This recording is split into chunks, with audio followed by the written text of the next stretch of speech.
We'll do it, April. And I know. I'm waiting for you to. You are. Oh, this is already off to a bad start, ladies and gentlemen. This is what we call a cold start in the business. A cold start. Right? I know. It says. Oh, it said. Wait a moment. There was an error, and then it said to try again. It says we're live. Oh, I think it's live. Now I think you can try it again. Now we're live again. Hey, we're live, everyone. I'm not Rudy Caceres. But I'm using a whole new setup. We're going to see how it goes tonight. For those of you who don't know, I'm at Dr. Foreman, one of the original crew from the suicide prevention social media broadcast channel, podcast, chat, whatever we call it, whatever the kids are calling it these days. We're everywhere but TikTok. We were talking about that before we came on. I'm here with the Fab Four. Everybody, Mr. Tone. Let's see how this works. Mr. Tony Wood. Tony, say hi to the people. Hi, there's just 3 of us, though. Well, there's 4 of us all together. There's 4 in totem. In totem? Can I say in totem, Tony? Is that an appropriate use of the word in totem? I think you can. You're in toto. I think that's something else. I'm Tony Wood. I'm the chair of the board of the American Association of Suicidology, as well as, golly, a lot of other things. Thank you all for seeing this. Whoever is seeing this, I thank you, and I apologize to you. There are 31 people and 8 hearts. Hello, 31 people. And of course, Dr. Bart Andrews. Dr. Bart Andrews, say hello to the people. I would. I'm just trying to. Tony's energy on that intro was just. I'm just trying to come down off that. Hold on. Give me a moment to just ride that way. Hey, everybody. It's Dr. Bart Andrews at Bart Andrews on Twitter. I work at a groovy little crisis line in St. Louis, Missouri, behavioral health response. We have not been on the show in a really long time. I miss you all tremendously. And I want to give a big shout out to Rudy and the crew for letting us have this time slot to talk about this important topic. It was very generous, and we really appreciate it. I second that. Not only did Rudy and the crew let us, but then there was actually, because technology changes all the time, a whole new setup. Rudy had to help me with it. Totally the roles reversed from a year and a half ago. Thank you so much, Rudy and Maria from Anxiety and the Gang, and everybody. Chris Maxwell. Hello, I'm Chris Maxwell. I am the Director of Public Relations and Media for the American Association of Suicidology. I was just tweeting out how weird this feels, like coming back to do this, but I'm glad that April, that you kind of pushed for us to do this, because I think it's super important to talk about this and to figure out how we can better support each other. We're constantly in this. I think we get jaded very quickly in this field, and we forget that we have colleagues and friends who struggle sometimes, and we need to make sure that we take care of ourselves as well as them. So. And I think, Chris, that's a really good introduction into what we're here to talk about tonight. We very sadly found out a little while ago that our dear colleague, David Maron, died, and died prior to Christmas, and found out that he had died by suicide. And there was, this is a little difficult, because we are sort of we're second or third hand, like not, most of us were his colleagues, like we never met his family. Family was not wanting to talk about the fact that he died by suicide. And in my Facebook post, I don't mention that, and the GoFundMe doesn't directly mention that, but it kind of hints at it. And unfortunately, that was publicly confirmed. And we also had somebody seems to have alerted the Wall Street Journal that he died by suicide, which David always did have sort of these unusual sort of through lines and things that sort of happened around him. And then the Wall Street Journal reached out to you, Chris, through AAS, right? Asking about his suicide death. You want to talk a little bit about that, Chris? Oh yeah, a journalist reached out. I mean, it's a pretty typical thing for somebody to reach out about current events. But it was a weird way of addressing or figuring out what was going on from the get-go. This journalist so that he saw my Facebook post, which had just been a sharing of yours, April.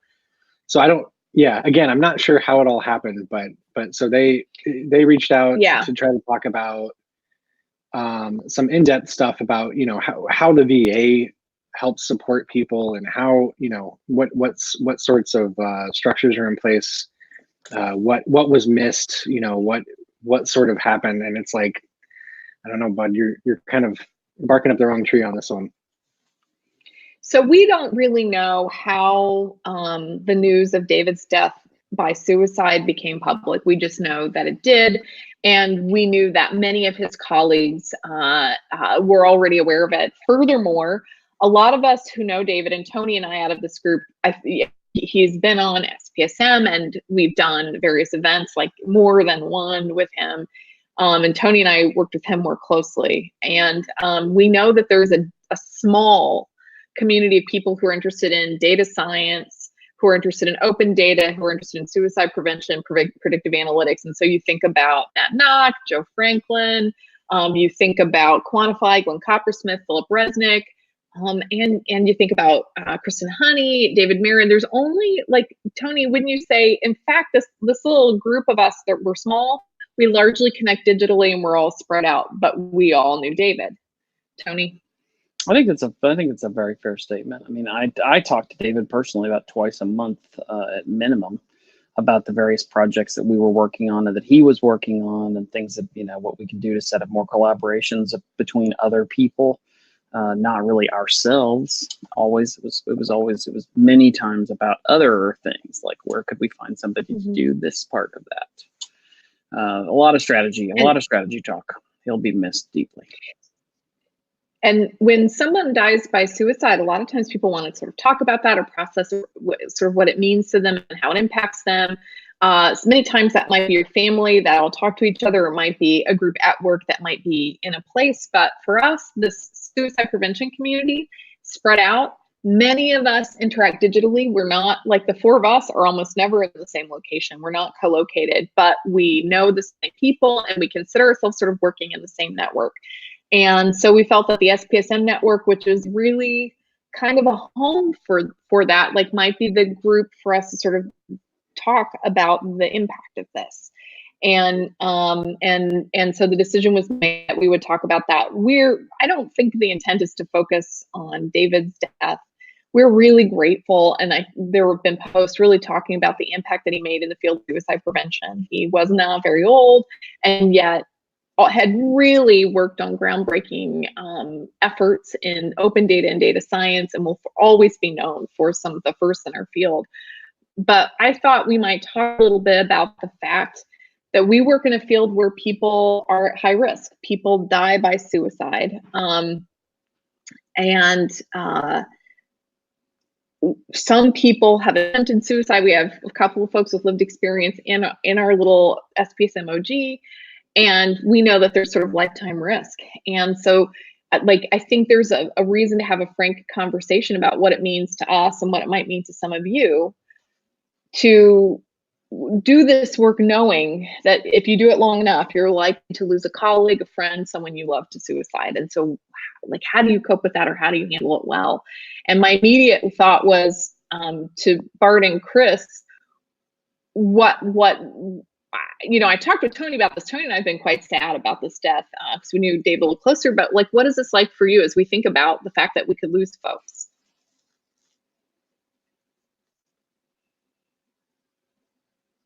Art or Chris, I was kind of tossing the ball off to you. So I think one of the things that we all need to be prepared for is, if you are a part of the suicide prevention community, at some point you are going to lose someone in that community that you know to suicide. I think that over the years that I've been connected to the suicide prevention community, it happens regularly. This isn't an unusual event. I'm always surprised that alleged suicide prevention experts seem to be completely unprepared when they lose someone that's in the suicide prevention community. And we shouldn't be unprepared for that. I mean, one of the things that we constantly talk about is how anybody can be at risk of suicide. It's especially important. Those of us, I'm a suicide attempt survivor. I'm a loss survivor. I've struggled with anxiety, depression, substance use. I'm going to be in a higher risk category the rest of my life. That's just the way it is, right? And so, and I'm surrounded by all these beautiful, amazing people that have similar stories and similar experiences. If you don't get this, one of the things that's really important to get is that most people that are invested in suicide prevention are invested in suicide prevention because their own lived experience around suicide. I run into very, very, very few people that are very interested in suicide who don't have any personal experience with suicide. There are some out there, but they're few and far between. And we know we're going to have these experiences, so we should be prepared. So there's kind of one prepared after it happens, but we also need to be looking out for each other. I think this is one of those things where it's really hard when we lose one of our own. And I think one of the reasons it's hard to really talk about is to lose somebody that we know, and we're all supposed to be suicide prevention experts, and maybe we missed something, or how did we not see this, or what could we have done differently? The same things that we help families and other loved ones process, I think we go through to a large degree. So I think these sorts of events are incredibly impactful, and the more prepared we are for them, the better. What do you think, Chris? Yeah, I have a lot of similar thoughts. It seems like when we experience something like this in the field, for some reason we sort of stumble through it, like we've never experienced a suicide before. We immediately try to provide resources to people who may not be ready for them. We try to have conversations that aren't the most helpful. There's a I don't know if it's sort of we think we know what we're doing and it's just coming off as a little strange, but or we're overconfident because we do this so often, because we talk about this so frequently, and may not understand that someone who's peripherally attached to this field doesn't have the same experience. So I think we frequently, Travis pointed out something in a question on Twitter, that when we, at least in the field, and I'd say largely as part of the public, when we experience a suicide loss, we flock to, or any loss, but especially suicide, we flock to social media, and we, say things like hug your family, or tell your friends you love them, but, or like here's the hotline. But it's the same stuff that we always talk about, and it's the same stuff that we've been doing for decades. And that's not necessarily. It might make us feel better, and if that's what you're trying to do, that's one thing. But I think it's really important that when we do these things, we need to remain really intentional. And when we try to address this in whatever way, it's really important for us to figure out if we're doing it for ourselves or if we're actually trying to be effective in helping someone else. Because if you are trying to, if you think that you're doing something for someone else and it comes off sort of half-assed, that's going to be much worse in the end than if you recognize that this is merely to try to make you feel better. I think we struggle with that as a field quite frequently. I felt so lucky. I do feel lucky. Like I'm having, maybe it's just that I have the best friends you could have.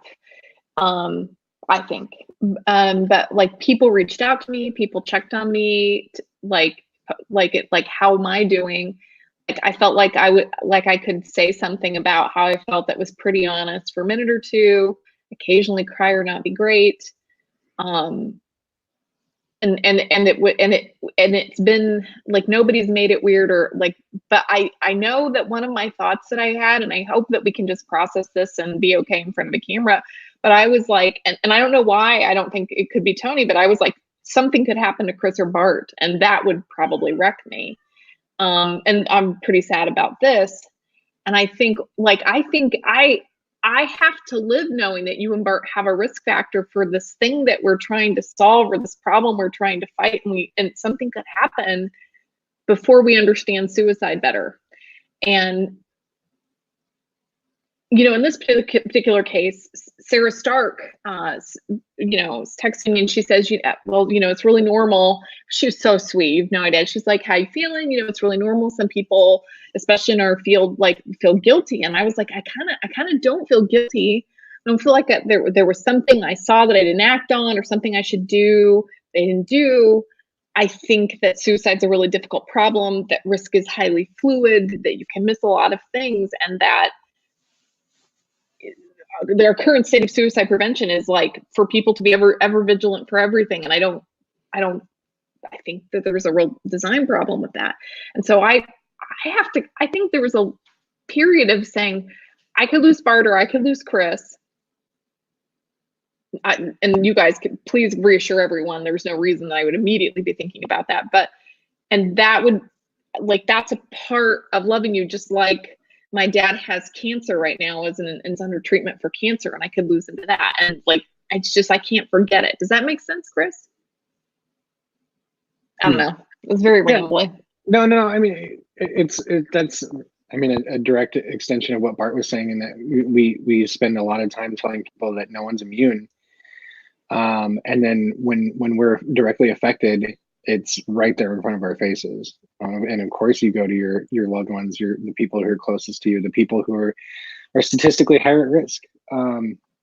So yeah, I mean, I think what I was saying earlier too in our text thread is that I doubt that this is the first time that we've experienced a colleague's death to suicide.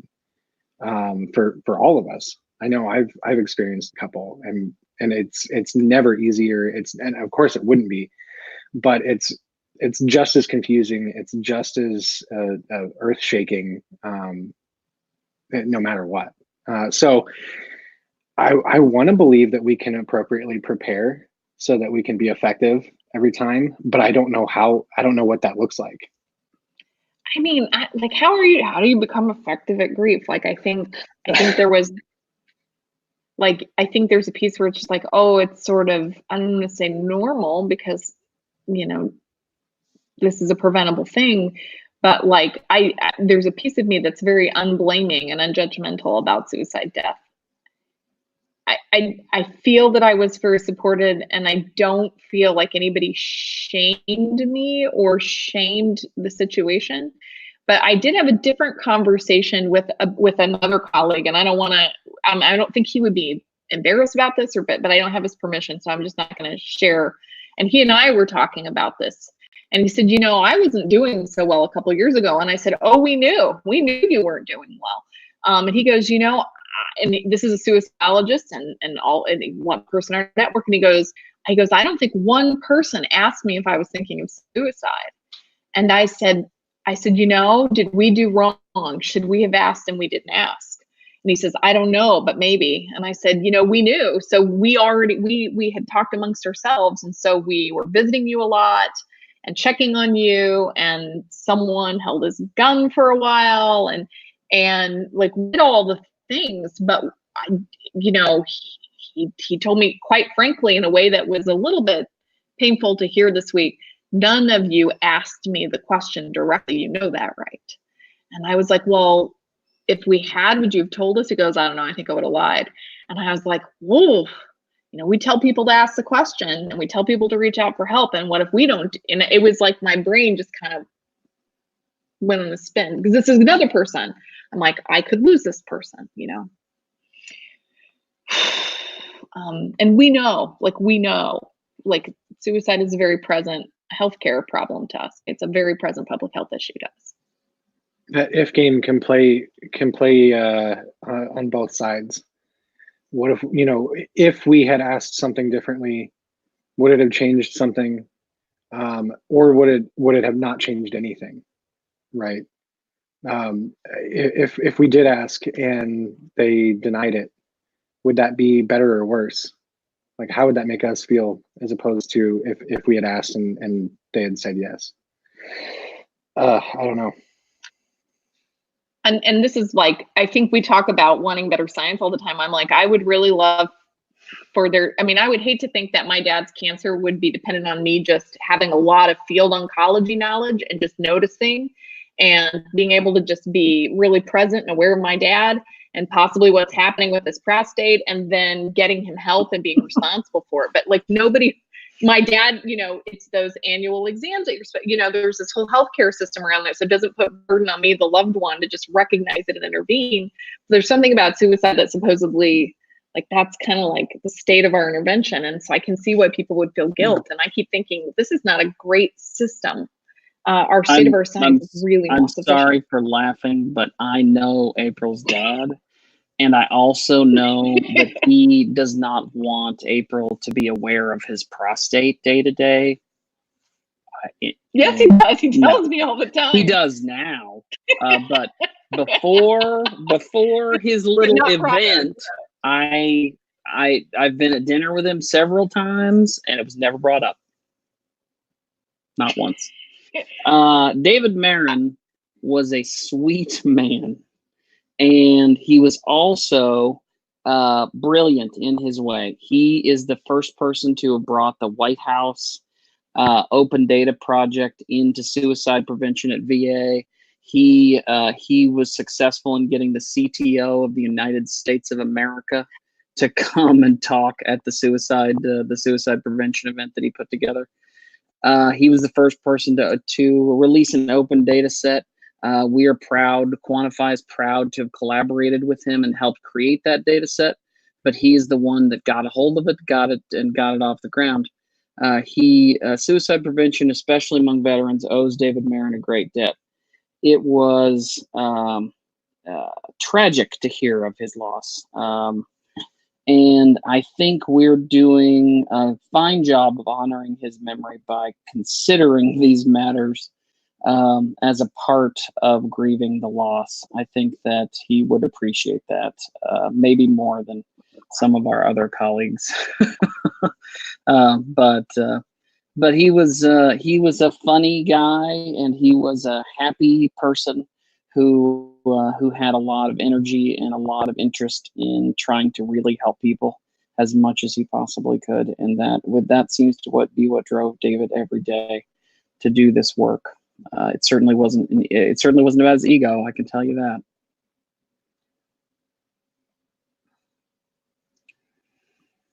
Thank you, Tony. Save us, Bart. I mean, so I got to meet David once, and he was just incredibly genuine and sweet. He was smart. And in my one contact with David, it never occurred to me to even consider that David would be somebody at risk of suicide, right? So I think that there's some things that really occur to me while everybody's kind of processing this. I think about how much time we spend at conferences and in meetings talking about suicide prevention, how much of our activity, I know with this group that's on this, how much of our time is dedicated specifically to suicide prevention. We rarely talk to one another about each other's health in terms of where we're at with suicide or feeling hopeless or helpless. It rarely comes up. The AS president, Jonathan Singer, was talking about, I think it was Rory's presentation at the last conference, how powerful that was, maybe the most powerful presentation at the conference. But the amount of time that we spend, and we think about it at AAS, are we setting up some guidelines for people that are stressed out? At the Loss Conference, they do a beautiful job of that, right? So we have that Loss Conference Saturday morning. There's really good attention to people's state and where they're at, and here's what you do. We don't think about doing that with the other group, right? There's this expectation with particularly with the professionals, and this is community-based. I want to be really clear because there are communities inside suicide prevention where people will sit around and talk about their current suicide state, right? I'll never forget when I was interviewed, when Desiree L. Stage interviewed me for Live Through This, and one of the questions he asked is, suicide still something that's in your life, right? That question fucking petrified me. Right?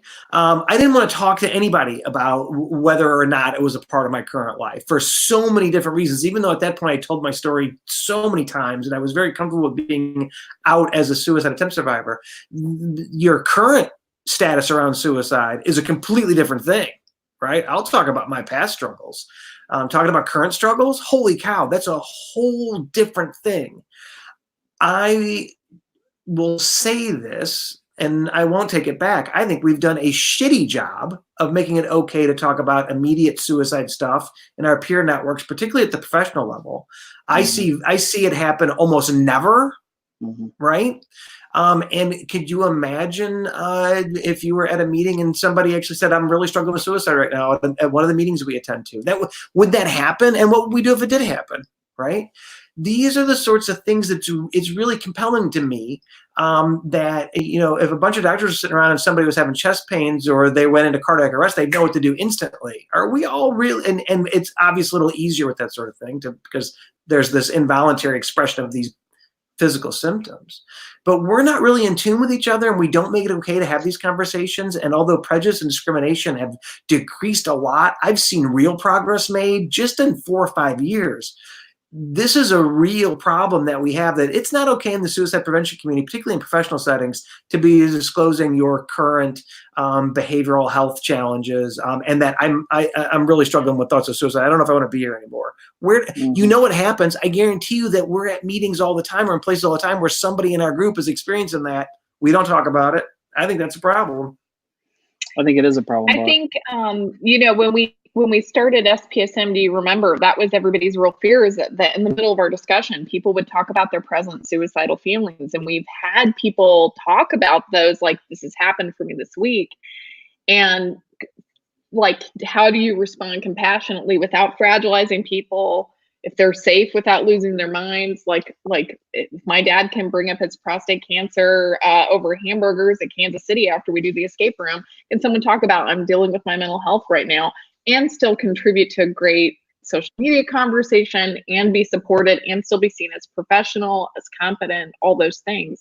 I feel like we have done historically a good job, like in this chat or in this community about it. But like you guys remember when Marsha Linehan was talking about like what she didn't want to wear the attempt survivor like heart or sticker on her tag or whatever, and she talked about this like on the stage, that she'd just really been advised by her therapist that wasn't anything she needed to be disclosing for most of her life. And I feel two ways about it. Like, we're not doing something right when it's not a pretty kind of, I don't want to say blasé, but like a non-loaded, non-judgmental thing to be able to say, just like got a cancer diagnosis or whatever. It's very much a privilege to have the social power and ability to disclose your status with mental health issues. It's difficult to disclose your status with regular health issues in industry and in the workplace. You've got to really consider, especially if you have a position of authority, you've got to really consider how that affects the political landscape that you work in every day. I've seen it my entire career happen with people who you find out that they are ill at the very last possible moment. And they managed that actively. In the cases of the people that I knew, they managed those things actively. They made sure. I lived in a tiny little town once upon a time, and people went to the doctor out of town. This little one. Also, Amelia, that awkward silence comment was beautiful. Beautiful. I laughed, and it wasn't funny what April was saying. It was you, Amelia. So stop it. But yeah, so people manage these things to keep them out of their professional lives. And they do that because it benefits them in their careers, and it can hurt their careers if they're not careful with them. Especially, I've been in a lot of rooms where professionals and a mixture of people, professionals, lived experience folks, loss survivors, attempt survivors, are encouraging people to share, wanting to have this dynamic conversation. And I look back and I look around the room and I see young professionals in the room, and I say to myself, it's probably not a very good idea for you to say anything in front of those people over there, which would be their bosses, effectively, are in the room. And you as a young graduate student or a young supervisee should not be saying anything in those kinds of rooms, no matter what the temperature in the room is, because I've unfortunately seen the other side of it, where you hear the real feelings about our leadership in suicide prevention, about how fragile people can be and how difficult it is to manage in the workplace. how it is to have to consider every possible policy, every possible modification of the workflow of trying to get this difficult work done. It's not pretty. It's not a pretty situation. So I can't tell young people who are professionals in suicide prevention that they should rush out and start wearing a badge unless they're ready to take that on and they have the resources to do so, because otherwise it's too small of a world. And Marshall Linehan, by the way, on the stage at AAS, like in a plenary, like said that too. Like, I don't feel like you're saying anything that very august people in our field haven't said. I saw Chris really moving his head. Chris, what do you think? I do that sometimes. No, I think what I'm kind of noticing during this particular part of the conversation is that I think it really depends on what group of people we're kind of paying attention to. Anecdotally, I have experienced a lot more openness and frequent updating with my lived experience group of colleagues and friends. And I'm not sure if that's because we get along really well or if we have that shared connection and lived experience, and that it's really easy for us to just kind of, and even on social media, for a lot of people in this group, it is, I'm having a really hard week, thoughts and prayers are really appreciated, that kind of stuff. I'm having, even in the group, I'm having suicidal thoughts. I'm having intense suicidal ideation this week. That happens not rarely with these sorts of groups. What I think I've noticed is that the researchers and academics who are also share a lived experience status are the ones that struggle a lot with the current aspect of it, with your current status and emotions. And I don't know if that's because of the ongoing ego battle that constantly happens with this field, or if it's a competitive factor, right? Like if I am seen as potentially weak this week, I could lose out on an opportunity, or somebody else could move in, or I could get demoted at work, or whatever the case is. That's those kinds of struggles I see pretty frequently too, and and I think that's kind of what we're talking about. There's this weird disconnect, depending on what level of privilege you have with regard to your own current status. I don't know if that makes any sense. Well, yeah, I was definitely, when people are checking on me, like I've been making judgment calls about, like, it's so funny. You've got like how you're reacting, and then you've got impression management and all, like, social interactions. There's a little bit of social management, like that's just part of it. And there are good reasons for that, in terms of how we have relationships. And I was like, so I need to let people know that I'm grieving, or what I'm sensitive to, or what I can do or not do in this minute. I need to, like, not take up all the air in the room because I've got work to do or this to do. I need to strike a balance between, like, being really human and showing that this grief's really normal, and that in some ways this way of dying is not shameful. And also the not communicating that I'm unhinged. And I'm like, and you've got to kind of do all of that and make it okay for some people and make it so they can't. It's like, it's a lot to do. And also in the middle of it, feel suicidal, or in the middle of it, feel tremendous grief. It's a lot of your emotional needs and everyone else's the needs in the situation. It kind of is a little sucky, quite honestly. Yeah, April, I think watching the thread, Jeff Stolman-Rady pointed out, we've got this dichotomy of a false dichotomy between practitioners, researchers, and people who get help, right? When in fact, this is all the same population, right? We've got these assigned roles. But I think there's some real challenges that we have about how competence is applied and viewed differently in different settings, and these are real things that people deal with. Stefan pointed out that we associate incompetence with suicide, right? That it's not just that this person is struggling, but that if someone is struggling with suicide, they are not competent. In fact, we've got laws that say, in fact, you're so incompetent, I can lock you up and put you away until we say that you're competent to run your life again.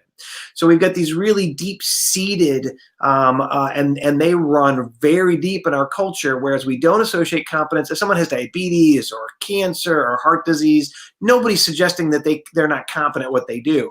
But if you're a person who makes your living in a certain way, particularly in suicide prevention, and you also happen to be someone that struggles with suicide, I promise you there's going to be some of it overt and some of it is going to be more subtle. People concerned about your competence because you're someone that struggles with suicide, right? Even the way we still frame suicide. I'm not going to name where I saw this, but the idea that people who are at risk of suicide we're just poor problem solvers. We have poor coping strategies. We're just impulsive, right? And this was, I want to be really clear, this was a very prestigious place where these things were being said, right? Those views, those beliefs are very real. And as Tony pointed out, could have a real impact on somebody who is a professional or a researcher, whatever the case may be. And so those are things that really need to change, right? I mean, we keep talking around this issue, but to Jonathan Singer's talking about making sure that we don't just do it at the loss conference from now on. We make this, we honor this and make space available. And Joelle's talking about, well, it's also a culture change, and the culture change is got to be pretty significant. I feel like as younger folks are coming up, that there's going to be gradual change around this issue, but a lot of younger folks are getting shaped by people in power. And some of these things are going to be really hard to let go of. Nobody should be viewed as incompetent because they're struggling with suicide. It's really incredibly damaging, and is what makes it really difficult for people to reach out and say, I'm really struggling with this right now. How do you do that when there can be real consequences? I think about my own case. I remember in the midst of my recovery, there was a psychologist that said, well, you really, after you finish this internship, you shouldn't probably work for a year. And I'm like, what do you mean? He's like, well, I'll never forget. He said, you're not employable. It was like, they said I wasn't employable. And I said, but I'm like, I'm currently carrying a caseload of 100 patients. I'm putting in 60 billable hours a week for you right now. And you're saying I'm unemployable. And he's like, he said, he goes, well, we can keep a close eye on you because we're so. I said, that's really funny because I almost killed myself and I ended up in a detox unit just 6 weeks ago, and you were watching me. So I'm a little confused, Bob, about your amazing powers of perception. Now, this was the head of the program. He wasn't particularly happy with my feedback. But yeah, I can't imagine anyone having that reaction to you, Bart. He wasn't happy, but I think that this is really what people who are having a crisis, a mental health crisis, suicide crisis, we also need to work and pay the bills. We can't always take off when we're struggling. It doesn't work that way, right? And there's this sense that when you are struggling with suicide, you can't do anything else, right? So we have this weird dichotomy where we either completely ignore, don't react, don't attend, or we completely overreact. There's no reasonable response around people struggling with suicide, right? It's one extreme to the other. We completely ignore it, don't see it, act like it's not there. Or when it comes up, oh my God, you got to go to the hospital. Oh, you can't work. You need to be by X, Y, and Z. And if you're a person struggling with suicide in the middle of this, we intuitively know this, right? Well, boy, we've set the barrier pretty high for people in the community, in our suicide prevention community, to reach out and say, I'm really fucking struggling right now, and I don't know what to do. We need to change that. And I'm gonna just pivot us just a little. I'm thinking of a wonderful colleague of ours who's had breast cancer in the middle of doing some amazing work in suicide prevention and other things. And she talks about, tired, I can't do as much, I'm slower on my goals. And like the conversation makes a lot of sense for me to say, hey, how's your chemo treatment going, and whatever, to really listen and occasionally do kind things and not be so demanding. And then I say, listen, I don't want to make it weird and not ask how you're doing. And I also don't want to make it weird and only ask how you're doing and not talk about work like you're a normal person. And I kind of am sort of surprised that not surprised. I guess I'm surprised and not surprised. Like that we can't do that about suicide, to say, not to say, hey, I've been struggling with that and going to therapy and taking care of this and I've got my safety plan. Oh, if I loved you, I would check on that all the time. But unless I was your provider, someone on your safety plan, or you were in an imminent danger, I'd check on that. And then we'd go and work on our project. Like, it seems to me like there's something about people being suicidal, even in our field, that we don't think they can be struggling with suicidality and just. Well, yeah, Dr. Understocks has a great point here. It's possible to grieve. And you guys all know that's Bill Schmitz, right? Does everyone know he has Understocks still? Like that? Like, go ahead, Chris.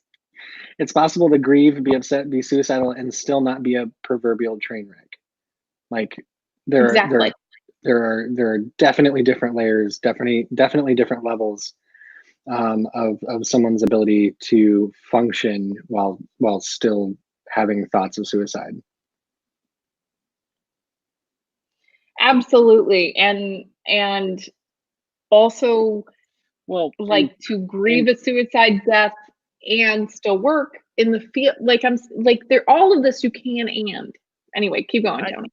I feel like it's important to say that given what we understand about the background rates from the attempts alone among adults, clearly there must be a way to function with suicidality. Because it's a huge portion of the population walking around the United States today. There's no question at all. There's some coping going on. It's just that our attitude inside of suicide prevention is often, if you're a professional in suicide prevention and you disclose that you are actively or passively suicidal, you are suddenly put in a group that's a very small group, and it is not a good group to be in. And that's the way that we treat people. So how do we expect the rest of the world to do it? You know, I mean, that's what our approach is. When the major labs across the country, when I see their policy about how they deal with it, you know, that'll be interesting. That'll be interesting to see that evolve as the years roll on. One of the common threads that I'm seeing right now is that,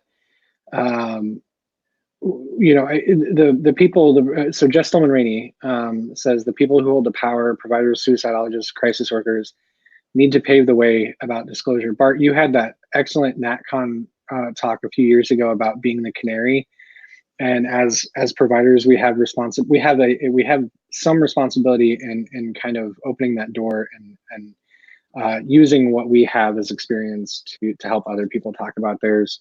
And then, you know, Travis kind of goes on too to talk about, and I think Jess had mentioned this previously too. A lot of people with lived experience and ongoing suicidal intensity or crises, it's not that they don't feel comfortable totally talking about it on the surface. It's that there's this vulnerability and complete uncertainty about what happens after the fact. If we say that we are experiencing this, am I going to be supported in the way that I need to be? Who's going to be the one to do that? And what setting is this going to happen? Is it going to be an ongoing thing that I can rely on this person for? There's just so much vulnerability, so much uncertainty that for a lot of people who struggle with anxiety, that would be compounding, even more so than just staying silent. I think that was very well said, and we're not just talking about people who are living with suicidality. We've also this chat has been preceded by losing someone who, and we talk about those feelings of guilt or that we should have seen the signs. And I think that sometimes the suicide prevention, and I knew some of his, I'd heard from some of his friends who had called me about this and where he lives, had said, we all felt terribly guilty. We were checking our memories we decided it must have been one of those rare surprise ones. And I was like, I mean, we as suicidologists, in fact, know that in fact, many times if you're close to someone who dies by suicide, the signs may have been hidden from you because of this prejudice and discrimination. You might make it non-obvious to the people close to you. We know that the signs are not a scientifically well-supported, clear group of things, but largely kind of a PR campaign. We know that, and yet for the academics who are reading along at home, Franklin et al. 2015, I believe, will do it for you. It's in my opinion a landmark study. Bottom line is, we all thought that risk factors were going to be a great idea, and that's how we were going to solve this. It was going to be like cancer and heart disease, and we were going to find the risk factors, and we were going to treat those, and it was all going to be wrapped up. They started the work, Ed Schneidman and remind me of the other guy's name, Tom. Oh goodness, he founded IASR. I apologize about that, but Schneidman's on the top of my mind. But his research partner, who is a psychiatrist, is escaping me at the moment. But the point of this story is no better than chance. Say it again. Fabro, I think. Fabro. Yeah. Man, oh man. Risk factors, no better than chance. Risk factors are not risk factors. They are a list of interesting things to think about. They are not risk factors. And so it's not, and yet you those can't of us, stop, drop, and roll for this. We do not know it. We do not understand it well enough. Those of us who are in like the data science field who know that's very unreliable, then my understanding was the very group who's been talking about that exact scientific problem was like, maybe there was a risk factor we didn't see. Maybe there was a sign and we didn't pay attention. And I'm like, so we know that we've got this challenge in detecting and responding to suicidality, that there's not, that there's not this little checklist and then there you go. Like, we use those. I think we should use risk assessment and we should use screening because that's the state of what we've got now. But we know we've got to move beyond that for lots of really important I think it's fine. I think it's fine to use those tools, and I think that we should use them. The problem is that they're often misapplied by professionals as if they are deterministic and predictive in a way that they are not. And professionals are supposed to know the difference. Unfortunately, that is not the way that they get talked about. You would think that the Columbia scale were the solution for predicting if somebody's going to die by suicide. And Kelly Posner will tell you that it isn't. But healthcare providers, by the time they're trying to apply it in an ER or in a GP office, they're just trying to get through. And I don't. It's a rough situation when you're trying to treat patients. You've got more patients behind them. You got limited resources. But our field isn't doing anybody any favors by perpetuating these myths. And I think even people who should know, like who understand that academically, then like emotionally felt like. And I wonder about our messaging as a field. Like, do we place undue burdens of guilt on lost survivors? That there were signs and that they missed them. Do we do a disservice sometimes with that? Like, we want to be sensitive to people, we want to check on people, but we know all the scientific problems with that. And yet I think that we probably are generating guilt for lost survivors, probably unintentionally. And I become much more sensitive to how that could impact people and how sad that we do that to survivors. Maybe I don't know if I'm well formulated in that. I just, now that I'm in that seat, I'm like, wow. Thoughts from the group? Well, I think that listening to Tony talk, listening to you talk, listening to Chris, watching the feed, I think one of the things that's really clear around our messaging is that a huge chunk of our messaging is directed to a person with thoughts of suicide. You need to do this, reach out, call this number, right? And I think that it's incredibly problematic. Not that that's bad, it's a fine thing, and I think some people are helped by that. But the real challenge is the culture, the environment that surrounds them. When the environment around them is not embracing, not adequately trained, doesn't respond in a helpful way, how effective, what happens when they reach out? Right? What are the barriers to reaching out? How much work do we do on preparing folks if a colleague comes to you and is having thoughts of suicide?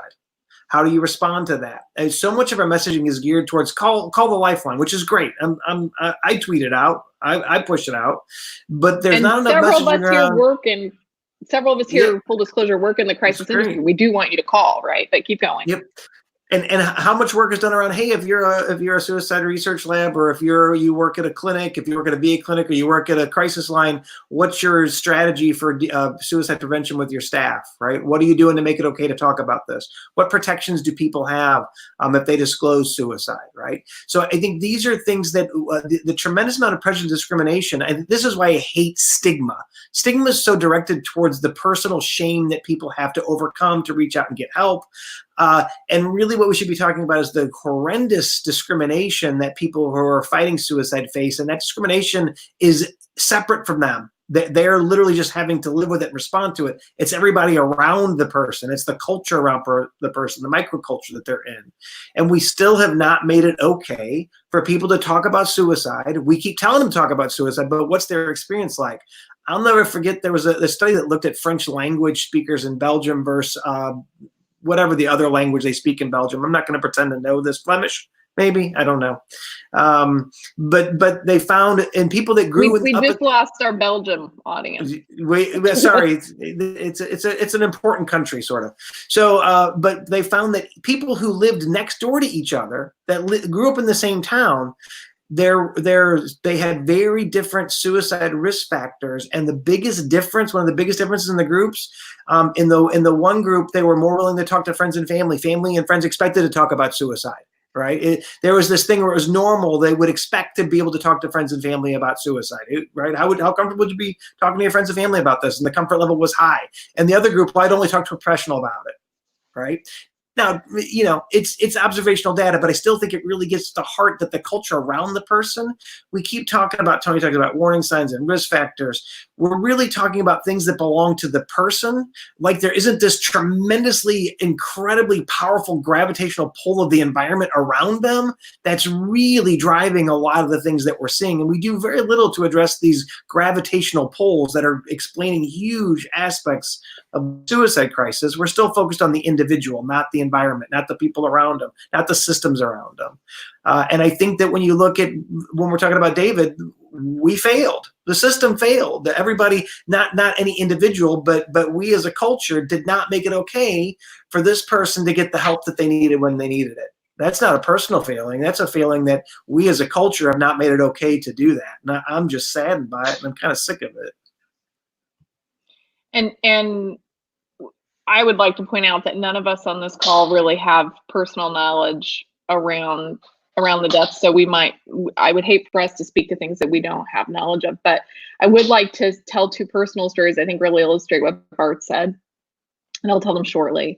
I was so very, very lucky in a former job to have a boss who really practiced what he preached about being honest and about mental health. And so there was just a period where he wasn't doing well with his mental health and even was having suicidal thoughts and feelings and other things. And he made weekly therapy appointments. He let us know what was happening. He didn't have to. And I think Travis talked about over versus under disclosing. He's just like, so this is happening. And of course we were checking on him like we would check on anybody. Like if I'd had the flu, how's your stomach feeling? Just anything. We adjusted the staffing schedule, the coverage schedule around that. And he and I are so close. And he was also an amazing boss, one of the best bosses I ever had, and was great at work. And I feel like that was like a really great narrative of someone being a great suicidologist, and he was a great boss, and we have a really high performing team, and he had a mental health challenge, and he was getting care, and it was very normal. And I was so lucky to have that normalized experience. Monday, I want to tell a story of what happened to me on Monday. A lot happened to me. Monday was a hell of a day for me.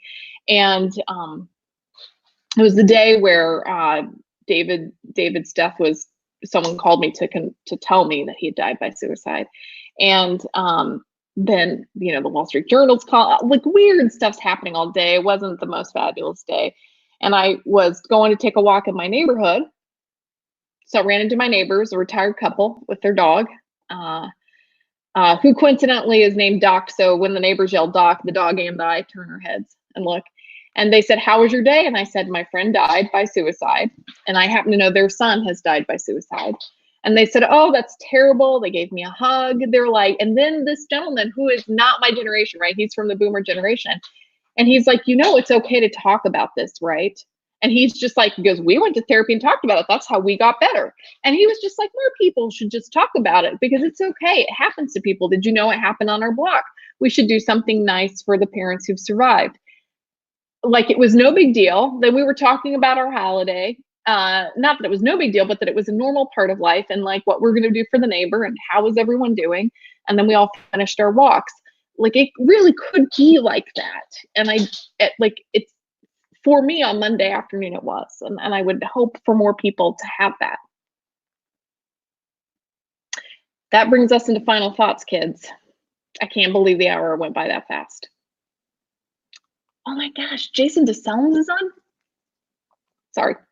Jason's on, Andy's on, Amelia's on, Martha's on, Anne Maria's on, Jess Tolman Rainey's on, Bill is on. Did you guys see how many people we had? We had Travis Atkinson, we had Stacey Friedenthal, Krista Marie, Grace, Kate Gordon. Look at this. Heineken sent an ad in the middle of this. Who else did we have on the thread today?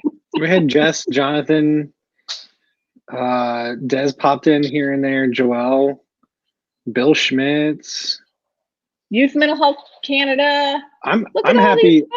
I'm happy that we have an appropriate Kansas representation here tonight. Absolutely. Marsha Epstein's in. Oh my gosh. And all these Kansans showed up after the Chiefs like pretty much kicked ass. I'm just gonna go Chiefs. I know it's a terrible thing, but life goes on and go Chiefs, right? What are our final thoughts for tonight as we're wrapping up? If we want to talk about good postvention and coping with grief and supporting each other, what do we think the important takeaways are?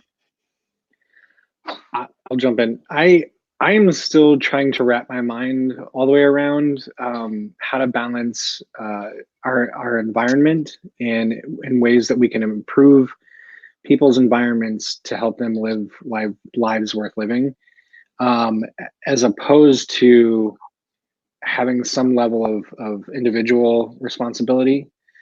Coming from that deep crisis center work, I have this like desire to want to like help immediately and like talk to someone and help them work through things. But I also understand that like it's really difficult to do that without helping them find ways to improve their environment too. And so I think to go back to what Travis asked earlier and like what are some effective real world things that we can do when we're struggling with a loss and grieving. I think everybody should go to their place of work, find out what their EAP looks like, what supports are in place at your professional at your place of work. If they are not adequate, start making movements, talking to the right people to change those, to improve those, to provide more support. I think that's one way we can kind of combine both personal responsibility, individual responsibility, and helping improve everybody's environment at the same time. So that's my final thought. And the American Association of Suicidology just released the Suicide Prevention in the Workplace document that talks about improving EAP responsiveness to suicide risk and death in the workplace. So like, please do go check those things out, right, Chris? I mean, Yep. You help launch those. Yeah, absolutely. So I will go ahead and tweet those out too. Tony, I'm just going around the thingy. David, thanks to David for everything. I mean, really, what an amazing contribution he made. And I do believe there is a way forward. I think that we can bring these. These issues into the profession of suicide prevention, into the prevention of behavioral health, into the profession of behavioral health, and really internalize them if we chose to. And it's just a simple matter of reallocating resources just a little tiny bit. Bart.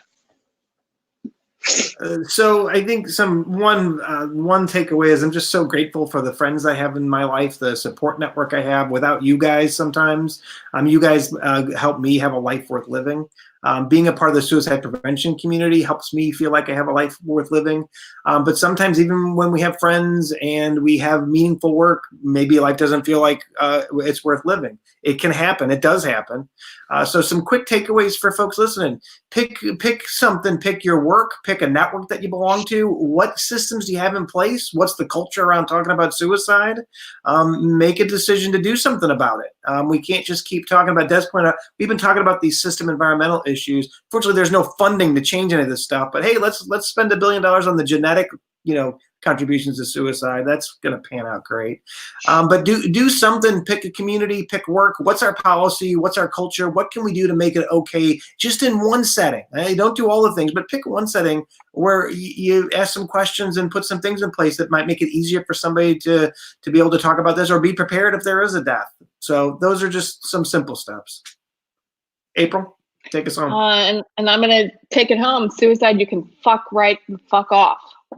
That is my bottom line, and I'm grateful to my friends David and to the people here and to all of you on the chat and my many wonderful friends who are working on moving us closer to a time when people aren't losing so many people to suicide, and a time when we have very effective, reliable ways of detecting and treating people in suicidal pain, because most people in suicidal pain do not die. They do deserve excellent treatment and pain relief, and I think that's the world that I want to live in. And I have to believe, when I've lost a colleague, that was the world that they wanted to live into. And thank you so much for being with us. Thank you to this great community and to the many people who've checked in on us. May we always check in on each other. Have a wonderful week. Know that you are loved and we're here together. Take care.